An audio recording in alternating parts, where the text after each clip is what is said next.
In the UK, we recently had an election. Now, if you voted Labour, don't worry. I'm not going to call you out for all the horrible things Labour have done right now. I imagine you're already feeling a bit embarrassed about how much they've destroyed this country in just a few weeks. Now, during an election, there is the promise of potentially changing the country for the better. Usually.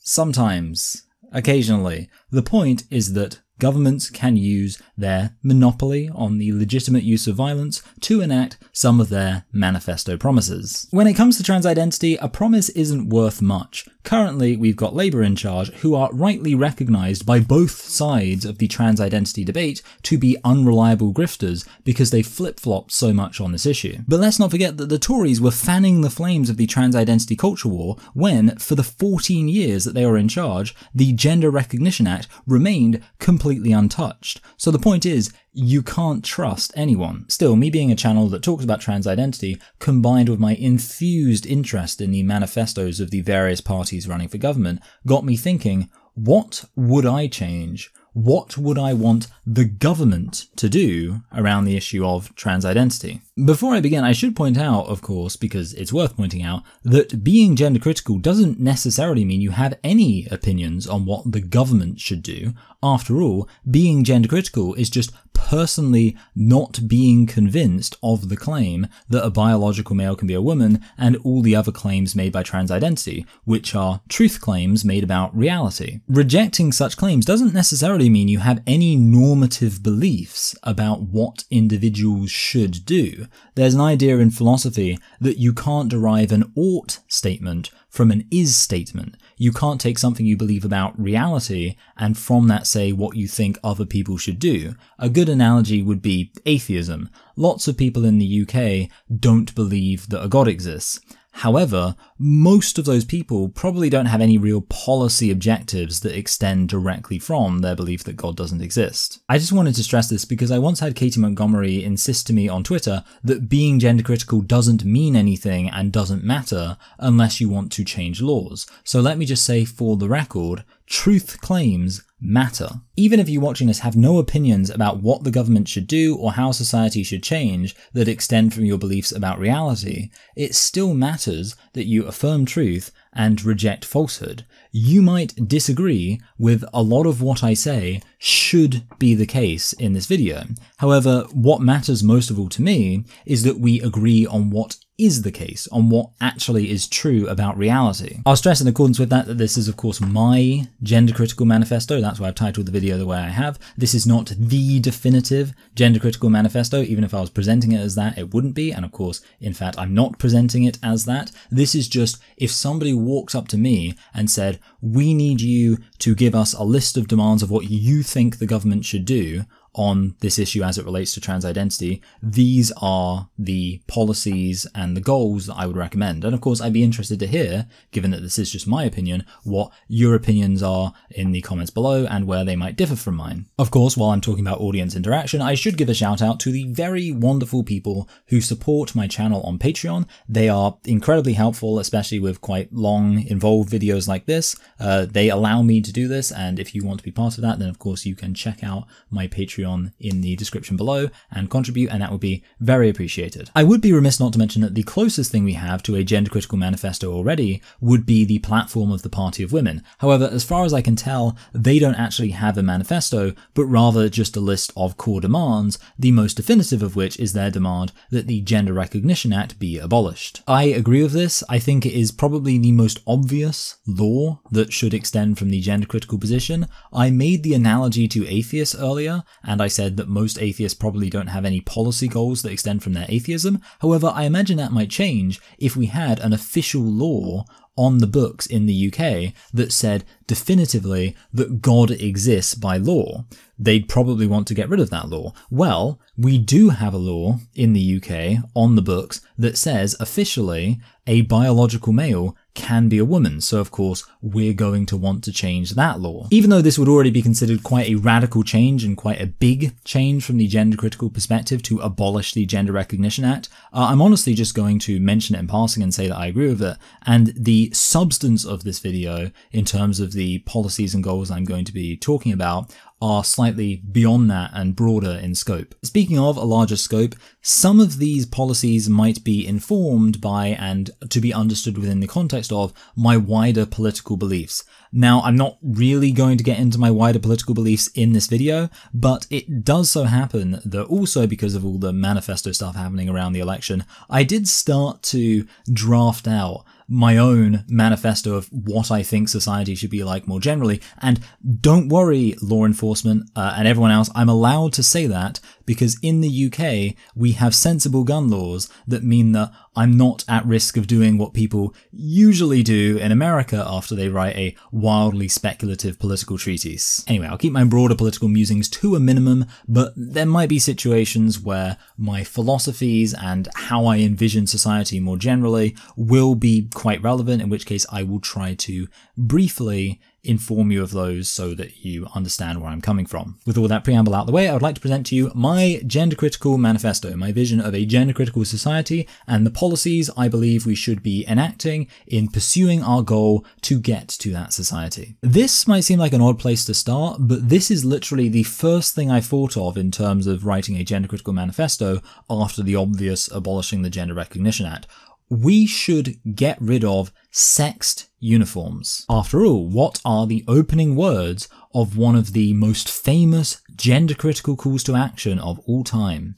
Dress however you please. A key aspect of the gender-critical movement is that we are not opposed to the broad diversity of gender expression. There are many men and women who dress all sorts of different ways, and they recognize that however they dress, that doesn't change the reality that they are still men or women based on their biological sex. Indeed, the whole point is that womanhood is not a costume, so saying that a biological male will never be a woman does not impose upon them any restrictions about what they can wear. Except, of course, in a world of sexed uniforms, or indeed gendered uniforms in our current society, whether you are a man or woman does affect what you can wear. And this is how we end up with many women deciding that they are in fact non-binary or are trans men because they don't want to wear the female uniform. Now, we could just sit around twiddling our thumbs waiting for these women to figure out themselves that the true revolutionary path to being able to wear whatever they want is to oppose the entire idea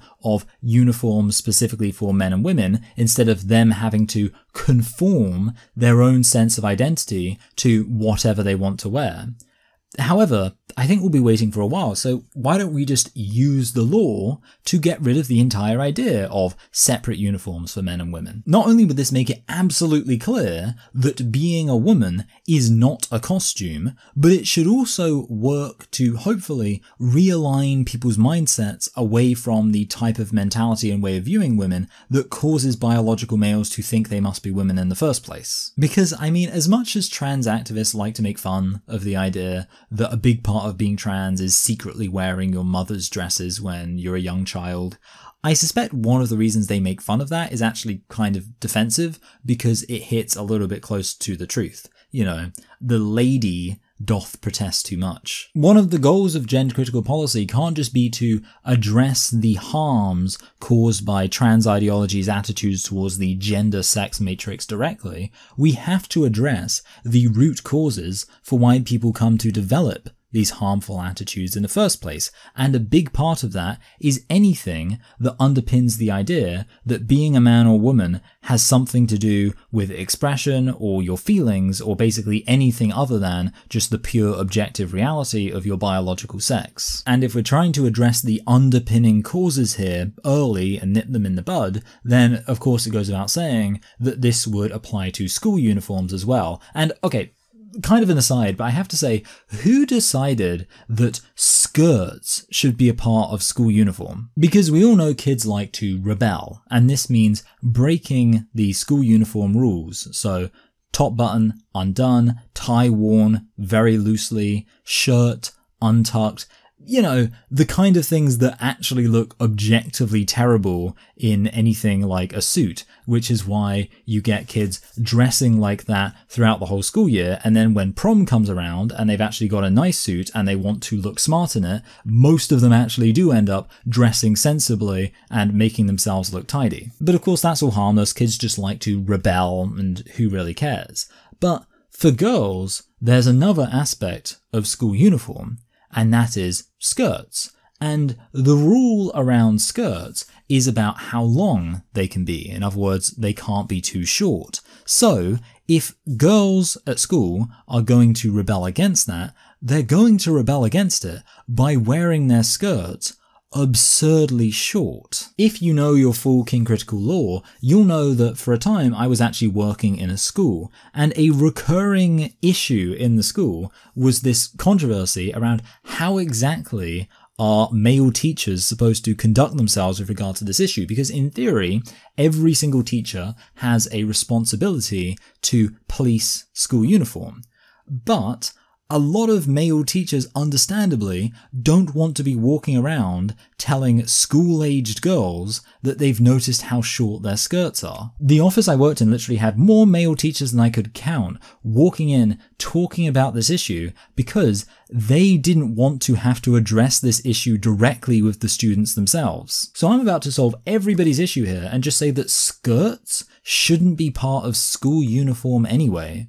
If people are getting too hot, they can wear shorts. I'd imagine this would be a pretty easy law to pass because I'd hope we wouldn't have that many middle-aged men in the House of Commons making a point of saying, oh, actually, I think we should have lots of underage girls being allowed to wear skirts that they can roll up really short.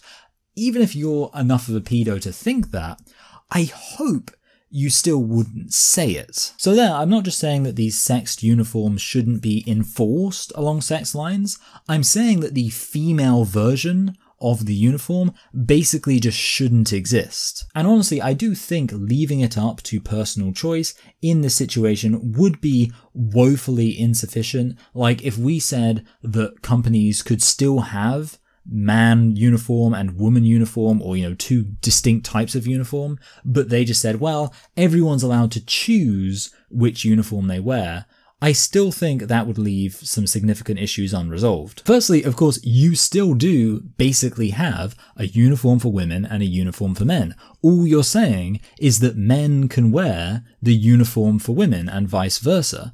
That's not that far removed from the attitude that makes men think they must be women in the first place.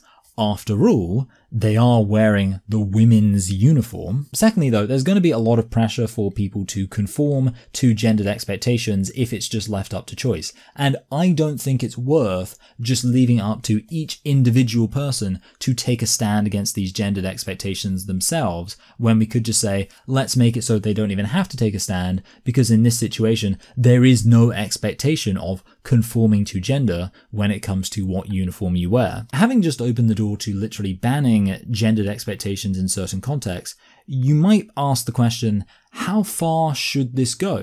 Should we start passing laws that determine what toys children are allowed to play with? Certainly there have been examples of legally enforced social engineering to tear down segregation in society. The obvious example would be forced busing, as it was called, in the United States, where basically segregation was made illegal, but because a lot of society was still kind of naturally segregated due to complex socioeconomic factors that couldn't just be legislated out of existence, they decided to compensate for that by literally busing certain students to different areas in order to, like I say, legally enforce through social engineering the desegregation of society. Now, I think that was actually in reality a failure that a lot of people don't really commend. Even people who think it was a noble goal don't think it worked well, but of course it certainly was a noble goal. I do think there are some examples of legally banning gender that could be legitimately pursued. One example that I think is very obvious is that there should be some sort of law to target the pink tax, meaning that certain products are advertised as for women and they are more expensive even though they are the exact same products that are advertised for men. Now, you could just focus on targeting the cost disparity, but I think why not just target the whole thing? Why not make it so if there is a product that is functionally exactly the same, that companies are not allowed to advertise it as being specifically for men or women? Men and women are anatomically different, but as far as I know, our skin is basically the same. Our hair is basically the same. Is there really any reason why we need women's razors and men's razors, women's soap and men's soap? Isn't it all just soap? Obviously, tampons should be marketed to women because only women menstruate. Obviously, you might have some shoes and clothes that are specifically designed to reflect the fact that men and women do tend to be anatomically different in terms of their body shape. But in general, there are loads of pointlessly gendered products, often different prices. So I say, why not have a law that says that a company can't pointlessly gender a product, and if they are going to say that this product is specifically for women or specifically for men, they would have to submit some sort of application that shows and demonstrates that this product is specifically for women or men due to the anatomical difference between the sexes. And again, this would help to reinforce what the gender critical position is about. Being a man or being a woman is just about the reality of your biological sex. Women need tampons because women, as an extension of their being biologically female, menstruate. Women do not need a special kind of soap that's wrapped up in pink and sold for twice the price because it matches their feminine essence. I suspect if this law was passed, most companies would realize that it isn't worth trying to demonstrate that their sheem-poo, that's a portmanteau of she and shampoo, by the way, not me just saying shampoo in a very bad Kiwi accent, is specifically designed for some unique aspect of women's anatomy that justifies it being worth twice the price. No, instead, I think we'd start to see companies making their products for human beings and only advertising their products to one sex or the other when it is very clear that it suits a particular anatomical difference between the sexes. Also, since I've already made a point about nipping gender in the bud, I think when it comes to children's toys, this law should apply too. There shouldn't be a section for girls' toys and for boys' toys, and in this case I can't even imagine any legitimate reason why you would ever need to advertise a toy as being specifically for boys or specifically for girls, except for nonsense gendered expectations. So if you own a toy store, just market your toys as fun toys for children. And there's no reason why a boy can't play with toys that maybe now would be associated with girls more so, and girls can't play with toys that now are associated more with boys, because at the end of the day, they're both just fun toys that children can enjoy. So far, all the legislation I've been talking about has been targeting the actions of corporations and organizations. Schools can't have separate uniforms for male students and female students. Companies can't have certain toys marketed specifically for boys or girls. But what about the actions of individuals? When I was growing up, I wanted to play with Lego and Action Man. My sister wanted to play with Barbie and baby dolls. And my parents pretty much accommodated that. I don't think that the law should have any business policing these individual decisions. I don't know how you would even enforce that, and morally, I don't think that is the kind of thing that should be enforced. When it comes to tackling how needlessly and harmfully gendered our society is, I think this should be collectivist and top-down. I don't think it should come to be the responsibility of individual parents. Partially because I've said before, I don't think it's appropriate for parents to radically degender their own children as part of their own personal crusade against gendered expectations, because in raising their child to be very, very gender non-conforming, I think they're probably opening that child up to a lot of social exclusion and bullying. I don't think we should have sex names. I can't see any reason why you couldn't have a daughter called Michael. Indeed, the rapper Killer Mike actually has a daughter called Michael. I also don't see why you couldn't have a son called Claire, and I don't see any reason why your son Claire couldn't wear pink all the time. But if I, in our current society, decided as part of my righteous crusade against gendered expectations, I would call my son Claire, and I would send him to school every day in pink, I would be a bad parent, because I'd be opening my son up to bullying and exclusion if I did that. This is why I think that the degendering of society has to largely be top-down and something we all kind of experience as society changes. I don't think it should be individual parents who are taking radical steps to degender their children, because in reality, it's not the parents who are going to face the brunt of the consequences of that. It's going to be the children. So in summary, I think the state should be using its power to prevent institutions from forcing gender on people. However, I think individuals should have the freedom to conduct themselves however they want, and I don't think parents should go it alone in terms of taking down gender, especially since they would largely be doing this likely through their children, who cannot meaningfully consent to being part of this socio-political crusade. Right down the road from the question of whether we should have gender is the question of, should we segregate by sex? I mean, especially since segregating by sex would be a sociological extension of sex, and really, a sociological extension of sex is gender. Obviously, very quickly, when we talk about sex segregation, we're not talking about any equivalent to the racial segregation we saw in the American South, or indeed the African South, as it's famously called. Of course, men and women, in the interest of continuing the species, have to come together and get married and start families together, which are kind of the exact things that segregation of race was intended to prevent. All sex segregation means in this context is that there should be a reasonable frequency of men's things for men and women's things for women. Women's book clubs, women's church groups, women's yoga, women's football.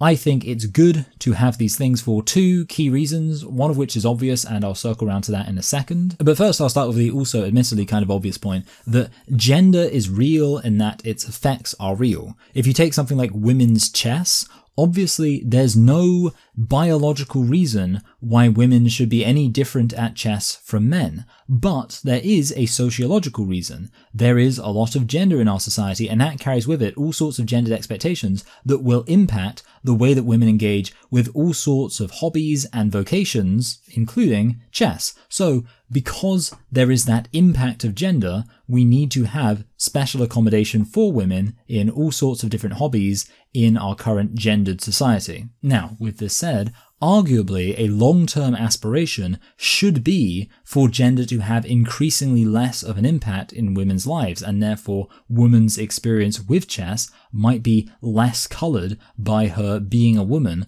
over time. And in that context, maybe we wouldn't need something like a women's chess tournament or a women's book club. However, such an aspiration is easily several generations away, such that I don't need to think about it here. And it's also possible that we'll never fully shake off the impact of gender on women's experiences, and therefore, in all sorts of contexts, it will be worth acknowledging the significance of being a male or female as it relates to how that's likely to impact your own gendered experiences as well. Of course, one thing that's never going away is the anatomical difference between men and women based on their sex. This is not a transhumanist manifesto. I could kind of get down with the nanobot technology to cure all sorts of ailments, but the idea of turning everyone into a Gattaca-esque robot superhuman is not something I can get down with. So, assuming that these differences are maintained, we will always need to have sex segregation of sports competitions, because what men and women are capable of in those sports, on average, will be misaligned. The obvious response I could get here, which I will anticipate now, is somebody saying, well, why split this between men and women? Why not split it between tall and short, or strong and weak, or skinny and fat? Or some people might say, why not also then apply this to race? After all, on average, black people are faster at running, and apparently white people are faster at swimming. The first objection suffers from not being sufficiently holistic. You can't just take one metric and fully encapsulate the difference in the physical potential of men and women. It's about bone density. It's about muscle mass. Just taking one thing and saying, well, we can just basically replicate what we're achieving by segregating between males and females by taking this other metric and segregating according to that, ignores how all-encompassing the anatomical difference between males and females is as it comes to most areas of physical performance. But the other issue, and this gets onto the racial segregation thing, is that this only makes sense to do in terms of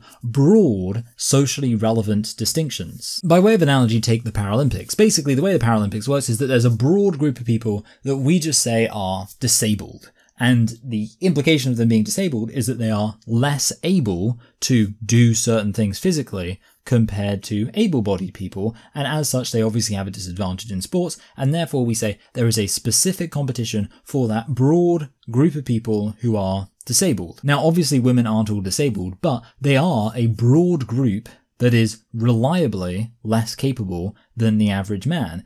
If we had no sex segregation, then in a huge number of sports, women would barely be represented at all. By contrast, if we don't have racial segregation in sports, well, we don't have racial segregation in sports, and there is still a lot of racial diversity in every sport. Sure, different races might be slightly overrepresented in some areas, but it's not as if there is any race that's being completely shut out of a sport in any meaningful sense. Also, there are so many different races that are all variously defined and of varying frequencies all across the world, whereas for women it's very simple. Pretty much everywhere it's 50-50. So it makes a lot more sense to have a competition and a tournament specifically for the 50% of people who are women than it does to have a specific tournament for the 5% of people in the UK who are black. It was getting really overcast outside. Like it's pretty, we're in the middle of a heat wave. It's very humid. And, I guess it's one of those situations where because it's very humid, there's a lot of clouds.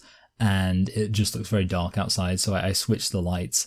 I would have done that earlier. I also wasn't expecting to be recording for as long as I have been, so sorry about that. Sorry that the look of the video has changed slightly. I hope you are able to forgive me. But what about bathrooms? In a way, bathrooms should be treated kind of differently, because in sports, it's not that difficult to have tests for people's biological sex in a group. Like any sort of special like reading group or whatever, you could ask people to show their documents to prove that they are who they say they are. However, in the case of bathrooms, or toilets as they're often called in the UK due to lacking a bath, it's not quite so easy. Firstly, who would even enforce this segregation in bathrooms? Most bathrooms don't have bouncers and security guards outside. Also, how confident are we that everybody would always be able to tell exactly who is male and who is female? Yes, the vast majority of the time the answer to that question is going to be yes, of course we can, but all the time? Really? I mean, bear in mind, this isn't just talking about being able to distinguish a feminine-looking male from your average female. This is about being able to ensure that we will always be able to tell whether somebody is the most feminine-looking male or the most androgynous, masculine-looking female. And even if you think you can always tell, are you confident everyone can? Are you confident a dummy like me could? Because trying to enforce this perfectly is how we end up with situations in America where butch lesbians get beaten up by conservative men who think that they are men using the wrong toilets. What I would prefer is just to circle back to how things used to be, where just generally speaking, we relied on the fact that you could usually tell. I've mentioned before that one time I was at a nightclub and a woman followed me into the men's toilets, and very shortly afterwards a bouncer came in and escorted her out, and what I noticed is that there wasn't a long, protracted period of agonizing over how exactly he could tell that she was a woman. It was just obvious. As for enforcing it perfectly, I'm not sure. Fortunately, we're at a point now where we can just worry about the first step, which is to stop actively encouraging biological males to use women's bathrooms and stop literally telling women that they have no right to be concerned about biological males clearly entering their spaces. My main concern is that right now we are explicitly broadcasting this message to society. Hey, are you a predatory male? Good news! You can use a women's toilet, a woman's changing room. You're allowed to. We're fine with it. You're hecking valid if you do, and any woman who tells you to leave or has any problem with you being there is a terrible person. Go ahead. I think a good step one might be, how about we just stop that? In terms of laws, I think there should be a law to ban any public space from putting up one of those signs that says, like, do you see someone who you think's using the wrong bathroom? Well, shut up. You're not allowed to express any concern. Obviously, we should get rid of that. And I think occasionally the law enforcement should remind people that it is in fact illegal to use the bathroom that does not correspond to your biological sex. There is a bit of an elephant in the room here. Certain trans-identified females do look so convincingly male that it could maybe make some women feel uncomfortable if they were in the women's toilets. A common criticism of trans ID laws around this topic is that it's telling women to ignore their basic instincts about safety. However, if you perfectly enforce sex segregation, then you are saying that biological females who look like this should use women's toilets, and women are wrong if they have any problem with that, because the women's toilets is where people who look like this is supposed to be. And I can't help but think, aren't you, if you're saying that, sort of also telling women to deny their sense of what's right or wrong? Because I think a lot of women probably would feel quite uncomfortable if they had somebody who looked so much like a biological male using a woman's bathroom. Now, certainly these very convincing post-op trans-identified females are incredibly rare, and certainly most cases of androgynous, butch-looking or tomboyish females are not sufficiently male-looking that it's ever going to make any woman feel uncomfortable. However, if we did want a law that was perfectly actionable, I think the best thing would be to say that we have sex segregation except for some licenses that are given to some post-op transsexuals. Okay, now before anyone freaks out, this is not a gender recognition certificate. This would be nothing like a gender recognition certificate. It would make it very clear that this person is, if we take the example of a trans-identified female, that this person is biologically female, that this person is a woman in accordance with being a biological female, but it would say, you are a female, you are a woman, but because of the amount of testosterone you've taken, because of certain surgeries, you look sufficiently like a biological male that it would probably be inappropriate and confusing if you used the female toilet. Therefore, you have the right to use the male toilet. So basically, the law is bypassing you because you have this explicit permission. Would this be a perfect system? Well, maybe not, but there is no perfect system. The alternative, the most obvious alternative, would be to again have a situation where anybody who looks like this could just use the women's toilets whenever they like and claim that they are a trans-identified female and therefore they are in fact working in complete accordance with the law. Of course, if we really wanted a perfect system, it would just be to encourage all public spaces to have unisex single cubicle toilets that are completely private. But ultimately, all of this is why I kind of end up neglecting the toilet issue personally. It's not something that I talk about that much because the perfect solution I think would make everybody happy, and aside from that, we're just arguing about which imperfect system is the least worst. Either you have pure self-ID, which, well, okay, that's definitely the worst system, or you have it purely based on biological sex, which then means you can end up with a biological female who maybe is even taller than average, who is completely jacked up on testosterone, standing next to some little old lady, which to me just seems wrong. Or you have the system I'm suggesting, which is it's sex segregation, but we make some specific exceptions in the case of biological males or biological females who, for whatever reason in terms of surgery and, medical cosmetic transition that they've had would make it seem pretty obviously wrong for most people if they were to use the toilet that actually corresponds to their genuine biological sex. Of course, central to all this is the assumption that such people who have medically transitioned would continue to exist in society. To hear trans activists talk, you'd think that every gender-critical person wanted to immediately ban all medical transition and even get rid of all of the people who have currently medically transitioned so that they just didn't exist anymore. Certainly nobody believes the second thing, so no matter what, we would have transsexuals for at least a lifetime, and I think most people believe in bodily autonomy and therefore think that once somebody has reached an age where they can meaningfully consent, they should be allowed to get the cosmetic changes that constitute medical transition. Certainly,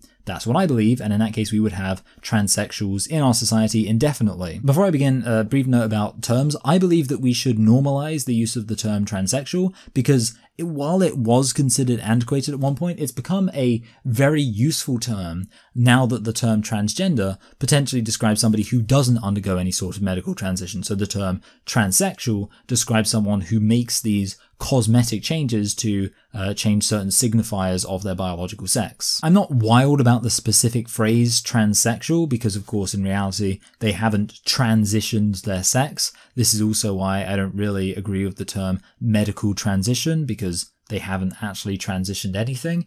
However, I think I'm generally willing to accept that when we're talking about sex in this context, what we could say that we're talking about is more shorthand for certain key, immediately observable signifiers of sex. And shorthand is the key word here because there's no concise way to communicate exactly what this is. I could say sex signification change, but that is adding one extra word and 250% more syllables to the words sex change. So you'll forgive me if going forward I continue to use the language of medical transition and transsexual to describe what's going on here. So with this said, what rules should there be around medical transition? Well, let's start with the obvious one, the easy one. Absolutely no, under any circumstance, medical transition for any children whatsoever. Zero. And it should be a criminal offense to take a child to another country to get medical transition there. Now, when I say child, I mean 18. However, if we're talking about any sort of surgery or, medical treatment that would render somebody infertile, I don't think they can meaningfully consent to that until they are 25. I'm not exactly sure if there is any aspect of medical transition that does not render somebody infertile or significantly risk infertility. If that exists, then people can completely have access to that when they are only 18 as far as I'm concerned. But in the case of infertility, I don't think anybody should be able to consent to being infertile before they're 25. I don't think people are emotionally mature enough to consent to that at that point. This really isn't even about trans identity. I don't think people should be allowed to get vasectomies until they are 25. And if there was a way to medically transition in a way that didn't risk fertility at all, I wouldn't have a problem with people getting that at a much earlier age. As things stand though, once somebody is 25 and they are really confident that they don't want children, I think at the age of 25 they can be meaningfully confident about that, they then can of course undergo whatever medical transition, cosmetic changes or anything else that they want. That's their body, that's their right, I don't have a problem with it. Of course, I do think there should be laws to make sure patients are fully aware of the long-term potential negative health side effects, and I think there should continue to be studies into the risks of those side effects so that we can have an informed consent system, which is apparently what Philosophy Tube really wants. I will say that I'm generally morally opposed to all cosmetic surgery, except for in the case of somebody who's getting reconstructive surgery after some sort of injury or illness. But as far as somebody's natural, appearance is concerned, that they would seek to change that through some sort of surgery just makes me very sad. And especially when you think about things like nose jobs, it always seems kind of racist because it's like certain ethnic groups tend to have larger noses. And apparently there's even the thing that in certain Mediterranean cultures, girls, when they turn 18, will literally get a nose job as their 18th birthday present, and that just is awful. I would hate to disappoint those women, but I think considering how much messaging there is in our culture telling women to hate their appearance, I think 18's a bit young to consent to cosmetic surgery. I think actually cosmetic surgery, the age of consent should probably be more like 21. I guess it also goes without saying that I don't think any of this, in terms of cost, should be covered by the NHS. Ultimately, people have bodily autonomy. If there is a biological male who wants to look more like a typical biological female, then once they reach the age of 21, they should be allowed to consent to that cosmetic surgery. And then once they reach the age of 25, and they are of an age when they can say, you know, I don't want children, I'm not concerned about the fact that this will render me infertile, and all of the other potential health side effects have been explained to them, and they still want to do it, then they absolutely should be allowed to. And I hope that they don't have any sort of medical issues and they live a long, happy, healthy life. And at that point, I don't even know if I would want them to think that was a bad choice. It's the choice they made, and I think the best thing they can do is just move on and live their life with no regrets. What matters to me is that people are given enough time to emotionally mature and enough knowledge such that they can make that informed decision in the first place. Right, so you already saw in the title, this is just part one. Fortunately, we are no longer in the days where I just used to type out notes and have no idea how long the video was going to be. Now I script the video in full, so I already knew this was going to be a long video. I've already scripted out part two. Part two might even end up longer than this. It depends on how long it takes me to actually, read out the script. With that said, there's more to come in part two. So of course, like, share, subscribe, comment, do all the algorithm stuff in general, but especially the stuff that will make you aware of the forthcoming video. Get that bell on. But also at the same time, if that seems like too long of a wait, because it will be next Wednesday and you can't handle waiting 7 days, and I've got some wonderful news for you. You can sign up for Patreon and you will get a bonus video that goes up every Tuesday, and that's only a 6-day wait. Now, if 6 days still seems like too long, then good news. When you sign up to Patreon, you can go back and look at all my other bonus reaction content. Now, I know what you're thinking. How much does this cost? £1,000? No. You could get this for as little as $1. Of course, you can give more if you would like to, and you appreciate what I'm doing, and I would very much appreciate you for giving that. So thank you to everyone who contributes, as I've already said. But yes, certainly for just $1, you can get access to the bonus videos, all of them, and the bonus videos going forward. A trans woman has all the same cognitive faculties as you to figure out what it means to be a woman and whether they feel that way themselves. Okay, that's a really weird way of phrasing it, because of course the problem is that women aren't claiming they have the cognitive faculties to figure out how it feels to be a woman. Women have the cognitive faculties to base their understanding of the world on objective, observable, material reality, and they recognize that what women share in common is something material, which is being biologically female. And then they know, well, okay, so I'm a woman based on that, and however I feel is how a woman feels. So they're not basing their claim to being a woman in being, or in feeling like a woman. They're basing their claim of being a woman in being biologically female, and then to the extent they would then say there is such a thing as feeling like a woman, that would be basically feeling how you feel as someone who recognizes the observable reality of being biologically female. And I'm sure you'll agree, having seen that, that's worth at least $2 a month. So, with that said, I will see you next week, possibly on my Patreon, but if not, I will see you back here next week with part 2.